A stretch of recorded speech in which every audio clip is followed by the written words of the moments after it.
के साथ करेंगे। हजारीबाग से आपको इस वक्त की बड़ी खबर बता रहे हैं। राहुल दुबे और पुलिस के बीच मुठभेड़ हुई है, तो कार्रवाई में 2 अपराधी गिरफ्तार किए गए हैं। पुलिस और राहुल दुबे गैंग के बीच ये मुठभेड़ हुई। एक अपराधी के पैर में गोली लगी है। जवाबी कार्रवाई की अगर हम बात करें तो जवाबी फायरिंग में गोली लगी है। घायल अपराधी को अस्पताल भेजा गया। मौके से एक पिस्टल बरामद किया गया। इसके साथ ही अपाची बाइक भी पुलिस ने जब्त की। और आपको ये भी बता दें कि माइंस से लेवी वसूली की ये पूरी साजिश थी। बड़ी वारदात की तैयारी में अपराधी थे। केरेडारी थाना क्षेत्र में ये बड़ी कार्रवाई हुई है। तस्वीरें भी आपको दिखा रहे हैं। जिस जगह पर कार्रवाई हुई वहां पर पिस्टल भी मिले हैं और पुलिस और राहुल दुबे गैंग के बीच ये मुठभेड़ हुआ है। कार्रवाई में 2 अपराधी की गिरफ्तारी भी पुलिस ने कर ली है। एक अपराधी के पैर में गोली लगी है। जवाबी फायरिंग में गोली लगी। तो किसी बड़ी वारदात को अंजाम देने की फिराक में ये लोग थे, लेकिन इसके पहले ही पुलिस ने एक सफलता हासिल की। 2 लोगों को गिरफ्तार किया है। हालांकि आपको बता दें कि राहुल दुबे गैंग और पुलिस के बीच मुठभेड़ हुई। मुठभेड़ में 2 अपराधी को फिलहाल पुलिस ने गिरफ्तार कर दिया है और इसी गोलीबारी में एक अपराधी के पैर में भी गोली लगी है। जवाबी फायरिंग में गोली चलाई गई, जिसमें कि एक अपराधी के पैर में गोली लगी। हमारे साथ ज्यादा जानकारी के साथ न्यूज 18 संवाददाता सुशांत सोनी ज्यादा जानकारी के साथ जुड़ चुके हैं। सुशांत, इस पूरे मुठभेड़ को लेकर के और अभी तक क्या कुछ अपडेट है, जानकारी दीजिए। देखिए, जिस तरीके से देर रात्रि की ये घटना है जब केरेडारी व पगार ओपी थाना क्षेत्र में राहुल दुबे गैंग के जो अपराधी हैं और स्थानीय जो पुलिस है उन दोनों के बीच मुठभेड़ हो जाती है। और इसी दौरान जो एक अपराधी है उनके पैर पर जो है पुलिस के द्वारा चलाई गई गोली लगी। उसके बाद पुलिस ने 2 अपराधियों को दबोचा है। फिलहाल जो है एक अपराधी जिनके पैर पर चोट लगी थी उनका इलाज शेख भिखारी मेडिकल कॉलेज अस्पताल में चल रहा है। लेकिन अगर हम राहुल दुबे गैंग की बात कर ले तो वो लगातार जो है वर्चस्व दिखाना चाह रहे थे। वो जो है कहीं ना कहीं जो एसपी ने जानकारी दी है कि लेवी वगैरह को लेकर जो है बातें कही जा रही, क्योंकि वो खनन कोयला जो है वो खनन क्षेत्र है। ऐसे में जो है बड़ी कार्रवाई हुई है। पुलिस यह जांच कर रही है कि और भी इस गैंग में जो है कौन कौन से लोग शामिल है और आगे की जो है उस कार्रवाई में जुटी हुई है पुलिस। जी, किसी बड़ी साजिश को अंजाम देने के फिराक में ये लोग थे, इसको लेकर के क्या है जानकारी है?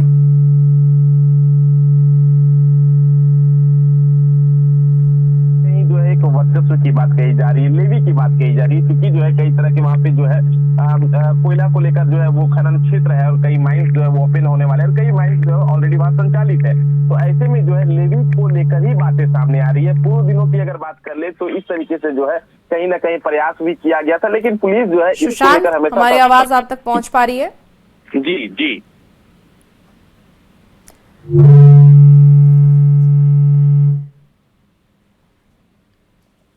चलिए ठीक है, आप नजर बना के रखिए, अपडेट लेंगे। बहुत शुक्रिया फिलहाल जानकारी के लिए सुशांत।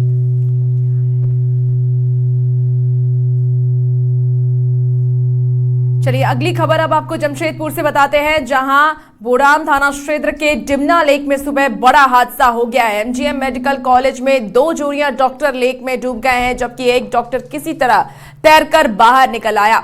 बताया जा रहा है कि मॉर्निंग वॉक के दौरान एक डॉक्टर का मोबाइल पानी में गिर गया था। उसे निकालने की कोशिश में तीनों गहरे पानी में चले गए।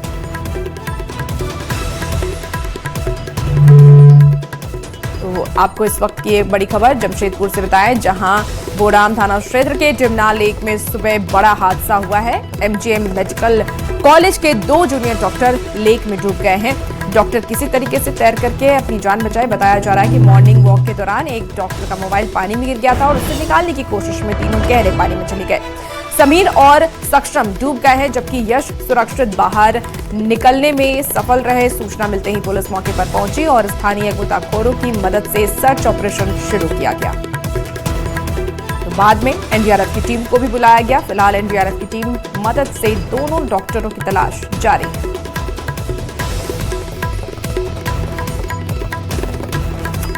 तो आपको इस वक्त की ये बड़ी खबर जमशेदपुर से बता रहे हैं। हालांकि इस पूरी घटना के बाद इलाके में हड़कंप मचा हुआ है। तो डिमना लेक में डूबे हैं 2 डॉक्टर। बड़ी खबर आपको जमशेदपुर से बताएं। फैमिली में सवेरे में उनका फोन आया बेटा का कि वो लोग मॉर्निंग वॉक के लिए निकले थे 3 दोस्त। तो वो लोग लेक चल गए हैं।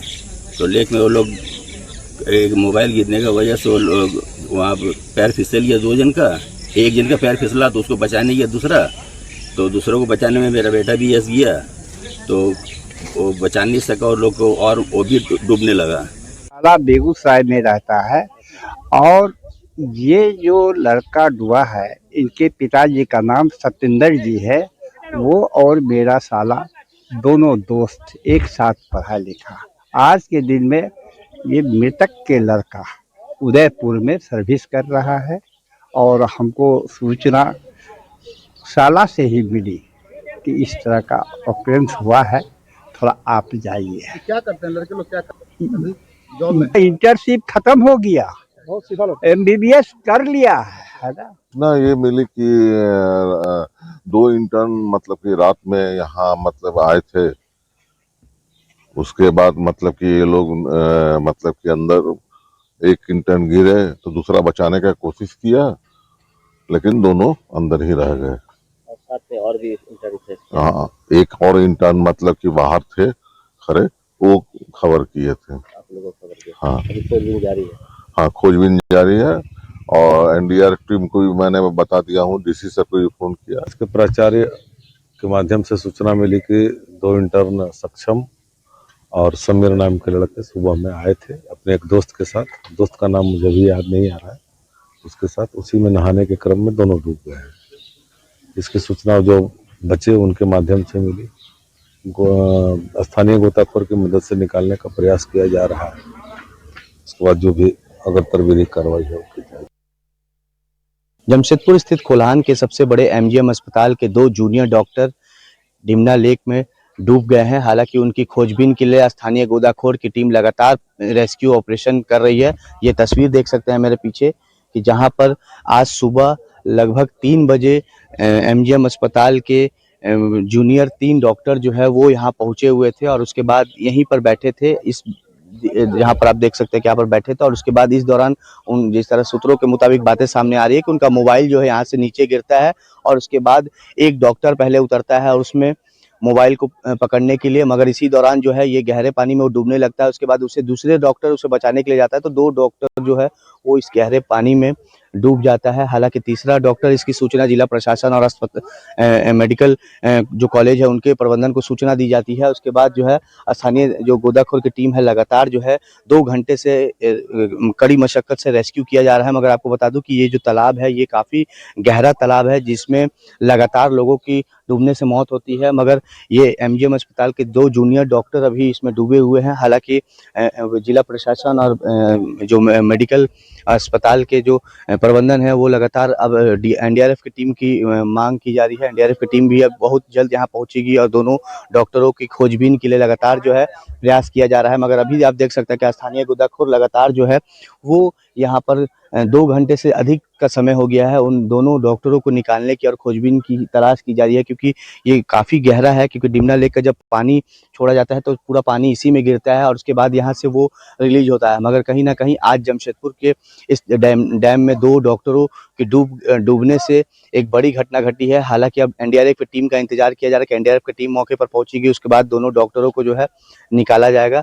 मगर लगातार इस तरह की घटनाएं सामने आती है। जमशेदपुर के तमाम डैम हो या तालाब हो या नदी हो, युवा वर्ग जाते हैं, सेल्फी खिंचवाते हैं और इस तरह की घटनाएं सामने आती है। मगर कहीं ना कहीं ये जिला प्रशासन के लिए एक बड़ी चुनौती बनती जा रही है। मगर अब देखना है कि NDRF की टीम कब तक पहुंचती है और कब तक इन दोनों जो MGM के मेडिकल कॉलेज के जो जूनियर डॉक्टर है उनको यहाँ से निकाला जाता है। न्यूज़ 18 के लिए जमशेदपुर से आशीष कुमार तिवारी। और ज्यादा जानकारी के साथ न्यूज़ 18 संवाददाता आशीष तिवारी हमारे साथ फोन लाइन पर जुड़ चुके हैं। आशीष, फिलहाल दोनों डॉक्टरों को लेकर के क्या जानकारी है, क्या अपडेट है, क्योंकि NDRF की टीम लगातार वहां पर डटी हुई है? बता दूं कि अभी सबसे बड़ा अपडेट यही है कि दोनों डॉक्टरों के शव को निकाल लिया गया है। हालांकि शव को देखकर परिवार के लोगों का रो रो कर बुरा हाल हो चुका है, क्योंकि जिस तरह पूरी घटना बता दूं कि बुढ़ाम थाना क्षेत्र स्थित डिमना लेक के एक तालाब है। तालाब के पास ये 3 डॉक्टर जो है वो सुबह तकरीबन 3 बजे वहां पहुंचते हैं और उसके बाद अपने कहीं ना कहीं तीनों डॉक्टरों द्वारा लापरवाही भी की गई है, क्योंकि अगर डिमना लेक में घूमना रहता है तो वो डिमना लेक पे घूमते, मगर वो दीवार फांद कर जहाँ पानी का धार गिरता है वहां पर वो बैठे थे और वो पूरी तरह से खाई है, वो कहीं ना कहीं लगातार जिला प्रशासन वहां लोगों को जाने से रोकता है, मगर ये तीनों डॉक्टर वहां गए। और जिस तरह बातें सामने आ रही है कि एक डॉक्टर का, जो 2 डॉक्टरों की मौत हुई है वो समीर डॉक्टर सक्षम, ये दोनों की मौत हुई है। जो तीसरा डॉक्टर था वो तैर कर अपनी जान बचा लिया। जिस तरह बातें बताया जा रहा है कि एक डॉक्टर का मोबाइल गिरता है और उसके बाद उस मोबाइल को निकालने के लिए 2 डॉक्टर जो है वहां उतरने का प्रयास करते हैं, मगर वो फिसलन जगह है। उसके बाद दोनों डॉक्टरों का पैर फिसलता है और दोनों जो है गहरे पानी में गिर जाते हैं। उसके बाद तीसरा डॉक्टर भी उसे बचाने के लिए उतरता है, मगर वो कहीं ना कहीं डूबता है, तो वो तैर के निकल जाता है, मगर 2 डॉक्टरों का जो है वो डूबने से मौत हो जाती है। हालांकि दोनों के शव को निकाल लिया गया है और पूरी कहीं ना कहीं परिवार के लोगों का रो रो कर बुरा हाल है। स्थानीय गोदाखोर और टाटा स्टील के जो गोदाखोर है उनके द्वारा जो है शव को निकाल लिया गया है, मगर जिला प्रशासन के अपील करने के बावजूद जमशेदपुर के आए दिन, अभी बता दूं कि आंकड़ा अगर बता दूं तो 1.5 महीने के अंदर 8 युवाओं की मौत इसी तरह हुई है। तालाब में, डैम में वो सेल्फी खिंचाने जाते हैं और उनका पैर फिसलता है और उन्हें तैरना नहीं आता और इसके बाद उनकी डूबने से मौत हो जाती है। लगातार जिला प्रशासन लोगों से अपील भी करता है, मगर लगातार इस तरह की लापरवाही जो है वो बरतते हैं और युवाओं की जो है, खासतौर पर युवाओं की मौत डूबने से हो रही है। अब देखना यह है कि इस तरह की घटनाओं पर लगाम लगाने के लिए जिला प्रशासन क्या कुछ ठोस कदम उठाता है, क्योंकि बरसात के समय अधिकतर देखा जाता है स्कूल के बच्चे, कॉलेज के बच्चे जो है वो स्कूल और कॉलेज बंक करके डैम हो, तालाब हो, नदी के किनारे जाते हैं और सेल्फी खिंचवाते हैं और इसी दौरान इस तरह की घटनाएं होती है। बिल्कुल बिल्कुल देखना होगा कि प्रशासन की तरफ से अब आगे क्या तैयारी की जाती है ताकि लोगों की जान अब दोबारा ना जाए। बहुत शुक्रिया आशीष हमारे साथ जुड़ने के लिए। चलिए अब बात चाईबासा की करेंगे, जहां लगातार हो रही भारी बारिश का असर अब जनजीवन पर भी दिखने लगा है।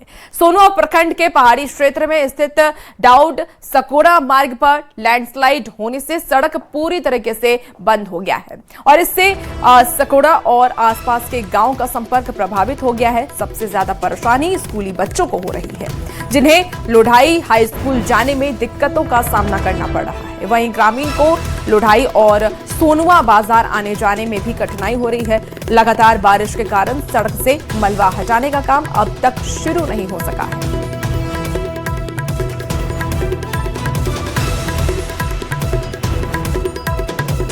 राजधानी राज्य में चोरी की घटनाएं लगातार बढ़ रही हैं। मामला अरगोड़ा थाना क्षेत्र के कुंज विहार मोहल्ले का है, जहां 28 जून को एक बंद घर में चोरी की बड़ी वारदात हुई। पीड़िता सरिता देवी के अनुसार चोर डुप्लीकेट चाबी से घर का मुख्य दरवाजा खोल करके अंदर घुसे और अलमारी का लॉक तोड़कर 3.62 लाख रुपए नगद लेकर के फरार हो जाते हैं, चोरी कर लेते हैं। और करीब आपको बता दें कि 32 लाख रुपए के जेवर चोरी कर लिए। घटना के समय पूरा परिवार रामगढ़ में एक पारिवारिक कार्यक्रम में गया हुआ था। मामले को लेकर के पीड़ित परिजनों ने अरगोड़ा थाने में प्राथमिकी दर्ज कराई है। हालांकि पीड़ित परिवार का आरोप है कि 1 महीने बीत जाने के बाद भी पुलिस की ओर से कोई ठोस जानकारी या बरामदगी अभी तक नहीं हुई है। सरिता देवी ने पुलिस से जल्द कार्रवाई कर चोरी किए गए गहने और नकदी बरामद करने की मांग की है।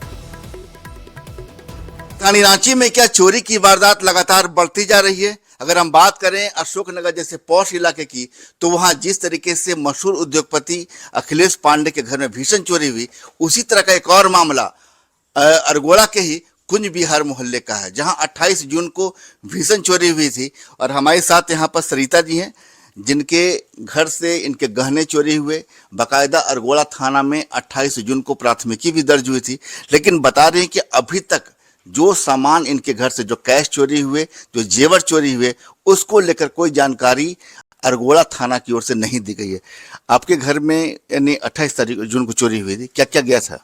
सर मेरे सारे ज्वेलरी थे, जो भी शादी में मिला था या जो भी गिफ्ट था, जैसे एनिवर्सरी हुआ, बर्थडे हुआ, बच्चों का भी छोटे छोटे जैसे बेड़ा हुआ, लॉकेट हुआ, सारा कोई का हम लोग चारों फैमिली के चेन था, शादी वाला नेकलेस था। फिर से हम एक नेकलेस बनवाए थे बेटी का लिए, जैसे कि शादी वादी में टेंशन ना हो बोल के।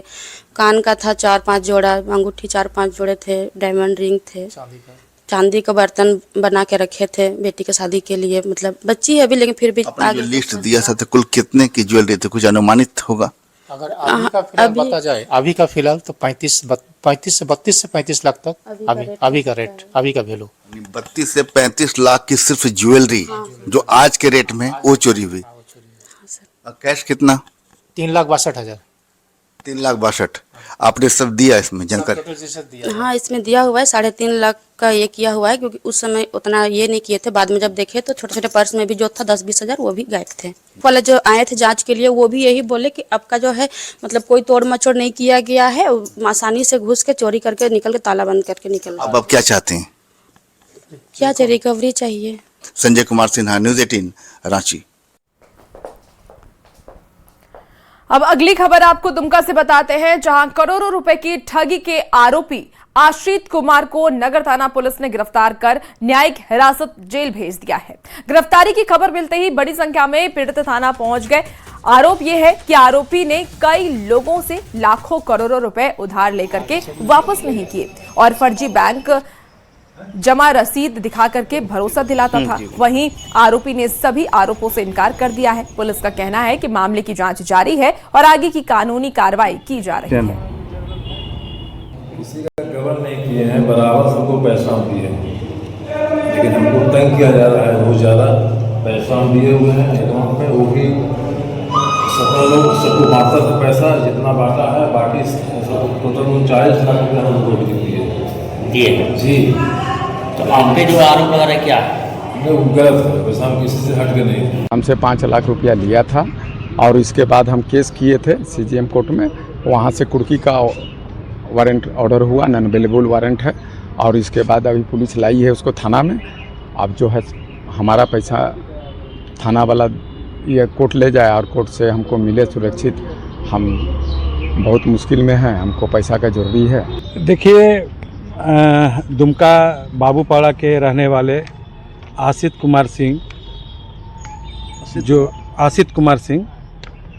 और जिन्होंने कई लोगों से, जितने लोग आज हम लोग थाना आए हैं, कई लोगों से, हमारे दिवंगत भाई से 28 लाख रुपया, किसी से 12 लाख रुपया, किसी से 10 लाख रुपया, किसी से 4 लाख रुपया ठगने का काम किया और रोज डेट कि आज दे देंगे, कल दे देंगे।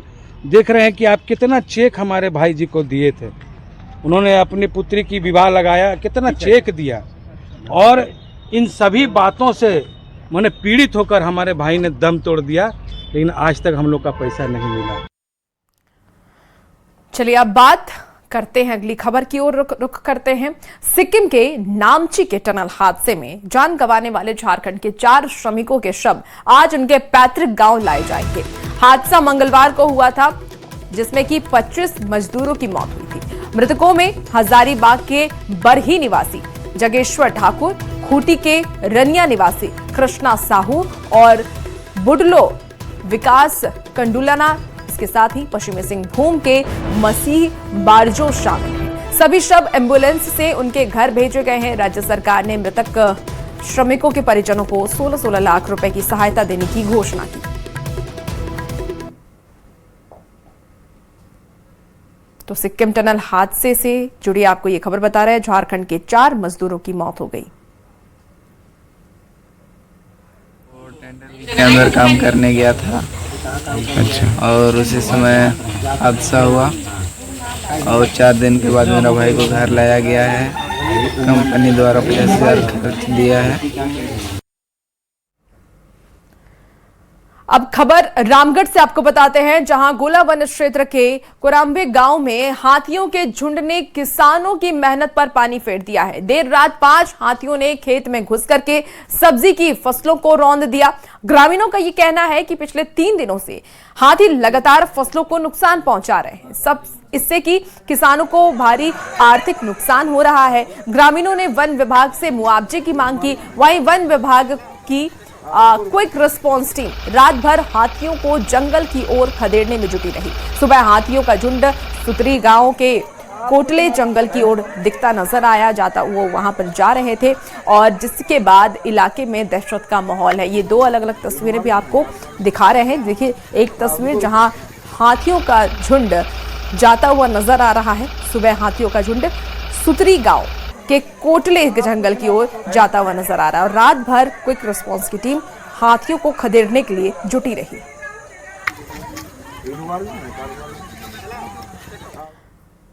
गढ़वा से आपको इस वक्त की बड़ी खबर बताते हैं, जहां 2 बाइक की आमने सामने टक्कर हो गई। हादसे में 3 युवकों की मौके पर ही मौत हो जाती है।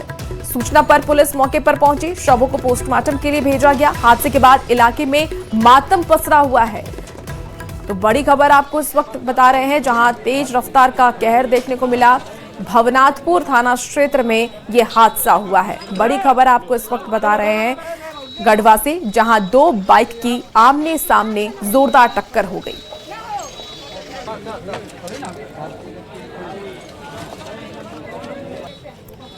और खबरों में आगे बढ़ते हैं। राज्य से आपको इस वक्त की एक बड़ी खबर बताएं, जहां वित्त मंत्री राधाकृष्ण किशोर की सुरक्षा बढ़ाई गई है। काफिले में अब 4 स्क्वाड वाहन रहेंगे। इसके साथ डीजीपी के निर्देश पर आदेश जारी किया गया। आईजी प्रोविजनल ने जारी किया है ये निर्देश। तो सुरक्षा व्यवस्था में किया गया है बदलाव। मंत्री ने पहले सवाल उठाए थे, समीक्षा के बाद ये फैसला लिया गया। नई व्यवस्था तत्काल प्रभाव से लागू करने के निर्देश भी दिए गए। बड़ी खबर आपको राज्य से बता रहे हैं, जहां वित्त मंत्री राधाकृष्ण किशोर की सुरक्षा बढ़ा दी गई है। काफिले में अब 4 स्क्वाड वाहन रहने वाले हैं। डीजीपी के निर्देश पर आदेश भी जारी किया गया है। तो आईजी प्रोविजन ने जारी किया है ये पत्र। सुरक्षा व्यवस्था में बदलाव किया गया, क्योंकि पहले भी मंत्री जी सुरक्षा व्यवस्था से नाराज थे। उन्होंने अपनी सुरक्षा भी वापस कर दी थी और इसीलिए ये बड़े बदलाव किए गए हैं। तत्काल प्रभाव से लागू करने की भी खबर सामने आ रही है। तो वहीं झारखंड के वित्त मंत्री राधाकृष्ण किशोर की सुरक्षा बढ़ाए जाने को लेकर के अब सियासत भी तेज हो गई है। वित्त मंत्री के काफिले में 4 स्क्वाड वाहन शामिल किए जाने के फैसले पर अब जेएमएम ने कहा है कि सुरक्षा व्यवस्था से जुड़े सभी मुद्दों का समाधान कर लिया गया है और अब कोई विवाद नहीं है। वहीं बीजेपी ने इस पर तंज कसते हुए कहा कि सरकार मंत्रियों की सुरक्षा बढ़ाने के साथ साथ आम लोगों की भी सुरक्षा पर भी उतना ही ध्यान दे तो और अच्छा होता। जो भी गलतफहमियां थी वो संवादहीनता के कारण थी। संवाद स्थापित हुआ, बातचीत हुई, एक दूसरे की भावनाओं से अवगत हुए, मामला का पटाक्षेप हुआ। जो भी अधिकारी गलत व्यवहार करते हैं या अपने जिम्मेवारियों का निर्वहन नहीं करेंगे, सरकार उनसे भी पूछेगी। मंत्री के प्रोटोकॉल या मंत्री के मान सम्मान को कोई ठेस नहीं पहुंचे। बड़ी खुशी की बात है कि वित्त मंत्री की सुरक्षा जो बढ़ा दी गई, उनको और मुख्यमंत्री दोनों को बधाई। लेकिन इसी तरह से आम जनता की सुरक्षा का भी अगर ख्याल रखती सरकार, तो मुझे लगता है कि वो और बड़ी बधाई का पात्र होती। मुझे लगता है कि ये सरकार जो लोगों के प्रति उनका जो दायित्व है, उस दायित्व से दूर भागती है, अपने सुरक्षा को लेकर के ही हमेशा सजग रहती है। कांग्रेस के बीजेपी कार्यालय घेराव प्रदर्शन के बाद इस मुद्दे पर अब देखिए सियासत तेज हो गई है। जेएमएम ने प्रदर्शन को दिल्ली से जोड़ते हुए केंद्रीय शिक्षा मंत्री धर्मेंद्र प्रधान से इस्तीफे की मांग की है। तो वहीं बीजेपी ने कांग्रेस पर पलटवार करते हुए आरोप यह लगाया है कि प्रदर्शन के दौरान हुई पत्थरबाजी में पत्रकार समेत पार्टी के कई कार्यकर्ता घायल हुए हैं। बीजेपी का यह भी कहना है कि प्रधानमंत्री नरेंद्र मोदी पूरे मामले को गंभीरता से देख रहे हैं और केंद्रीय कैबिनेट की बैठक में इस पर उचित फैसला भी लिया जाएगा। बात है आंदोलन की, छात्रों के आंदोलन की। छात्र आज सड़कों पर हैं, आक्रोश में हैं। छात्रों का साथ देने के लिए विभिन्न राजनीतिक पार्टियां मैदान में। आप अपने कार्यालय के बाहर डंडा लेकर, अंडा लेकर, पत्थर लेकर खड़े हैं, क्यों? क्या करना चाहते हैं आप? इस देश को कहां ले जाना चाहते हैं? छात्रों के साथ न्याय होगा कि नहीं होगा? आप हठधर्मिता पर क्यों अड़े हैं? धर्मेंद्र प्रधान का इस्तीफा क्यों नहीं हो रहा है? वो एक अकर्मण्य मंत्री साबित हुए हैं। आप लोकतंत्र में प्रदर्शन कर सकते हैं, लेकिन जिस तरह से ये परिपाटी कांग्रेस ने शुरुआत की है कि भाई कार्यालय का, किसी के आवास का, प्रधानमंत्री आवास जो इतना सेंसिटिव है, उस आवास का घेराव उन्होंने किया, संसद का घेराव करने का काम करती है। इस तरह के कार्यों से जो है, जो लोकतंत्र को लेकर के जो लोगों की आस्था है, उसको डिगाने का काम करती है।